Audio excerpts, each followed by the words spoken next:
Yesterday, Cory Mills faced a defining moment in the House of Representatives. I know how big this story has gotten because so many of you have tagged me and everyone here in all of the posts. Representative Nancy Mace attempted to censure Ilhan Omar over these remarks. Charlie was someone who was willing to debate and downplay the death of George Floyd in the hands of Minneapolis police. I think he called him a scumbag. Right, have no regard, downplay slavery and what Black people have gone through in this country by saying Juneteenth should never exist.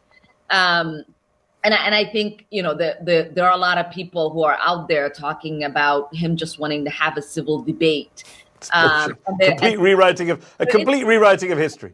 Yeah, there is nothing more effed up, than to completely pretend that his words and actions have not been recorded and in existence for the last decade or so. So how did it all go down? Well, Mills was one of 4 Republicans to join all Democrats, and that killed Mace's censure measure, which fell 1 vote short of passing. So let's go ahead and bring in Blaze investigative reporter Steve Baker. Steve, I'll let you have the first word on this one. Well, the only rewriting of history was that clip right there. Let's just start with that. First of all, and I'm going to be as politic as I can possibly be, all right, which I'm not usually given to. And that is this, is that right now, if we're talking about Ilhan Omar, Representative Ilhan Omar, we're talking about somebody who is forcefully, regularly advocating a seditious conspiracy against this country. Let's just be completely honest about that.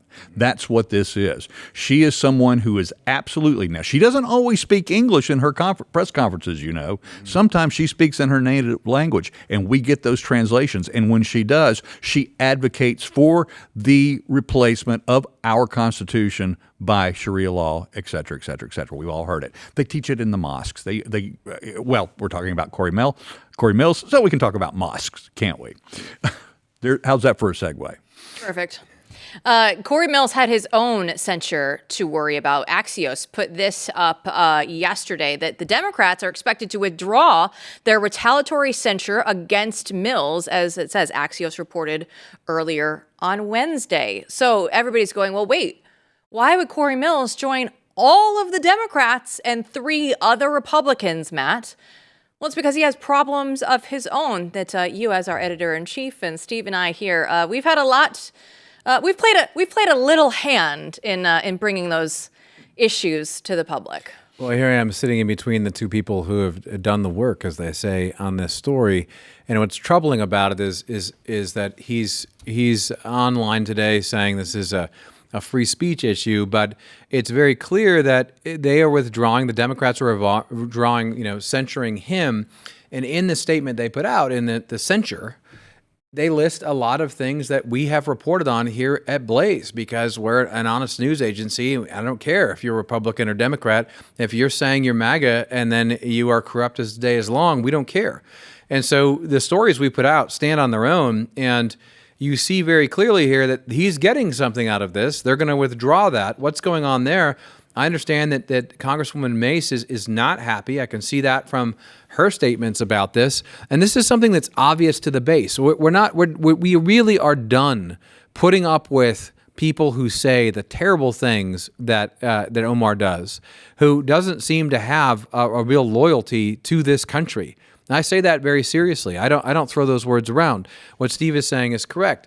So you have to sit here and wonder, how is Cory Mills, okay, who has a raft of articles, a raft of scandals, everything from claims of stolen valor to recusing himself from an international arms company and receiving bags of money, all these things. I mean, we've reported on all of them, and it's been puzzling to me all along. If Cory Mills had come to us and just said, "Hey, here's the story, here's what's going on," He didn't do that. He rambled for 50 minutes. He yelled at our reporters. He's threatened us multiple times with lawsuits. This is a very troubled congressman. And this is only, the next chapter in that troubled situation that he's in. You see desperation here, guys. Yeah, so we know that he's threatened not only Peter Giedel and others here at Blaze, right?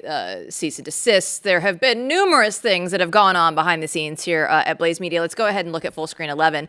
This is what Nancy Mace put up on X today. Coming from a guy who turned off his comments on his social media, this is Rich, talking about that free speech that he was trying to advocate for. You voted to stifle free speech to debate this resolution by voting to the table. Massey didn't even vote to table it. So that's saying something. You've also threatened me over text last night. Maybe some personal reflection is in order. Until then, spare us. Now, Congressman Cory Mills has denied threatening Mace, but we know this from behind the scenes, Steve, with not just us, but you were at the very first hearing for the restraining order between Cory Mills and his former Florida girlfriend of over 3 years. And she's trying to get a restraining order because Cory Mills was threatening her and her just being able to move on with her life. So that restraining order hearing will pick up again next Friday, September 26th. It doesn't matter what you think or whether you like Nancy Mace or not. What she revealed right here by saying that Cory Mills threatened her over text is completely believable because we've experienced that ourselves. Not only individuals sitting at this desk right here, but we've also experienced it with our other reporters. We've experienced it by what we've covered in the trials. We've seen threatening texts and other types of texts we haven't even been able to reveal yet for, we'll call it legal reasons, at least for now. Yeah. And there's much more of that coming out, including police reports that people don't even know exist yet. This is not an uncommon behavior outside of this guy's psychological profile. Yeah, so there are more threats behind the scenes. There are women that we all know about behind the scenes that are still too scared to come forward because Cory is in a position of power and they have threatening texts. But they're, what do you do if you're a normal person? But Matt, when we look at this, it's just a mountain of evidence at this point. It seems like he is an unviable candidate right now for Florida 7th District. Yeah, I want to say this very clearly. I don't take joy in, attacking Republicans or Democrats or anyone. But we have consistently reported a variety of things that permeate this guy's entire biography. Okay? So every part of his biography, every part of his public career, we have serious questions from why he was married in an Al-Qaeda mosque and the convoluted story which he tells about that he didn't convert to Islam, to what people say behind scenes about him, to all the women and the trouble there, to the money and the international arms company, and then the claims of stolen valor. I don't know where this ends, but at this point, the Republican Party has to think very seriously about why they would support him in another primary in Florida when the left is going to eat this up. If he runs, he is going to lose. I spent this morning, people from Florida calling me, and let me tell you, if he runs, he is going to lose. That's going to be an embarrassment in a +7 Republican district. So the Republican Party right now needs to wake the hell up and find someone else to run. You touch on something very important, Matt, and that is that we are looking at a situation here where we don't take joy in taking down a GOP congressman or anyone else in the administration or anybody that's known to be MAGA.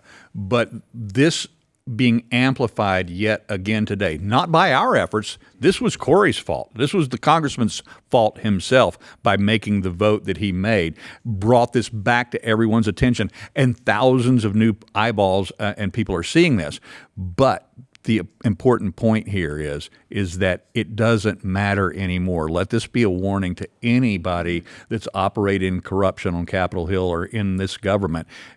They're not going to be safe from us, at the very least. Yeah. So if you are new here, This whole thing started October 3rd of last year. Cory Mills was on a helicopter ride with me. We were in Hurricane Helene trying to go volunteer and help people out. That's when Cory told me he was completely single. There was absolutely no one in his life, and he was very lonely. And it turns out that he was not only still married, he had the D.C. girlfriend that was living with him there, and then he had this Florida girlfriend that is now efforting to get a restraining order. Of course, all the women don't know about each other. So if you're just tuning in to the Cory story right now, go read my pinned tweet. Go read Steve Baker's tweets. Matt Peterson has some out there. But we have done a lot of work on this for many, many months, and it's now coming to light. Yeah, and it's like, I mean, the stuff with the women alone is very troubling. But you also have an international arms company and trips to foreign governments and talking to the president of Syria and driving through Hezbollah deserts without U.S. security. I mean, there's a lot here, folks, and there's more, right, that hasn't been reported. So again, I'm going to say this again: if the Republican Party thinks they can just run Cory Mills in the primary and not face a real problem when the left really goes nuts about this, they have another thing coming. And there's some obvious people who could run in that district. I mean, within that district, there's a guy named Dan Bongino. I mean, he lives within this district. I think Dan Bongino, no one questions his heart and his commitment, and no one questions his integrity. So there are people there who could run. Bongino could win tomorrow, and really take it to the deep state from another angle. But you can't run this guy, and we'll just keep publishing what we come up with as the truth. But I'm telling you right now, the other side is going to eat this guy's lunch. And my reply to everybody on X, it's like, oh, why are you caring about this? I said, listen, you don't have to care about national security. I'll do that instead. Everybody here at this table will make sure that national security is actually a top priority for those who want to be in the House of Representatives.